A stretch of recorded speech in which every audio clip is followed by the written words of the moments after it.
ఈరోజు మనము కోడూరులో ఎమ్మెల్యే గారు, గౌరవనీయులు ఎమ్మెల్యే గారు, అలాగే డైరెక్టర్ డిఫరెంట్లీ ఏబుల్డ్, అలాగే ఎయిడెడ్ డిజేబుల్డ్ గారు అందరూ కలిసి ఇక్కడ ఏఐడిపి ప్రోగ్రాం ద్వారా 397 మందికి 662 appliances at free of cost ministry of social justice నుంచి దాదాపు 67 లక్షల రూపాయల విలువైన ఎక్విప్మెంట్ ఈరోజు విభిన్న ప్రతిభావంతులందరికీ కూడా అందించడానికి ఎమ్మెల్యే గారి చేతుల మీదుగా అందించడం జరిగింది.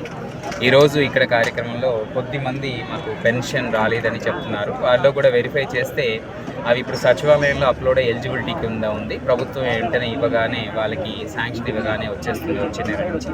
అది కాకుండా ఇంకొక కేసు అసలు నమోదు అవ్వలేదంటే ఒకసారి చెక్ చేస్తాము.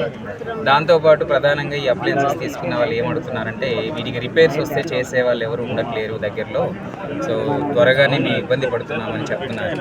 ఇది మినిస్ట్రీ ఆఫ్ సోషల్ జస్టిస్ నుంచి అలింకో అనే సంస్థకి ఇవ్వడం జరిగింది. వారి ద్వారా సంప్రదించి వారిని ఒకటి ఇక్కడ వీళ్ళకి అందుబాటులో ఉండేటట్టు సర్వీస్ సెంటర్ని ఏర్పాటు చేయడం, లేదా వారు తయారు చేసే పరికరాలు సాధారణంగా మార్కెట్లో ఉండే పరికరాలు కొద్ది మార్పుల ద్వారా అందించాలని కోరడం మంచిదని అనిపిస్తుంది. ఎందుకంటే వారు ప్రత్యేకమైన కంపెనీలు, ప్రత్యేకమైనటువంటి బ్యాటరీలు, ప్రత్యేకమైనటువంటి వాటితో తయారు చేయడం వల్ల ఏమైందంటే ఇక్కడ ఎవరు మార్కెట్లో వాటిని సరి చేయడానికి లేకుండా పోతుంది.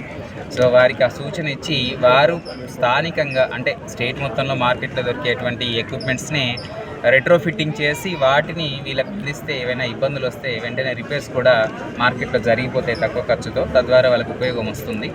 అది ఒకటి ప్రధానంగా అందరూ తీసుకున్న వాళ్ళు, గతంలో తీసుకున్న వాళ్ళు కూడా ఇదే ప్రశ్న ప్రధానంగా అడుగుతున్నారు. సో అది కూడా ప్రభుత్వం దృష్టికి తీసుకెళ్ళి ఆ సంస్థని ఇక్కడ ఏర్పాటు చేయించడం, వాళ్ళ సర్వీస్ సెంటర్ లేదా వాళ్ళు ఇచ్చేటువంటి పరికరాలే మనకు మార్కెట్లో దొరికేటివి ఉండే విధంగా చర్యలు తీసుకుంటారు. So thank you.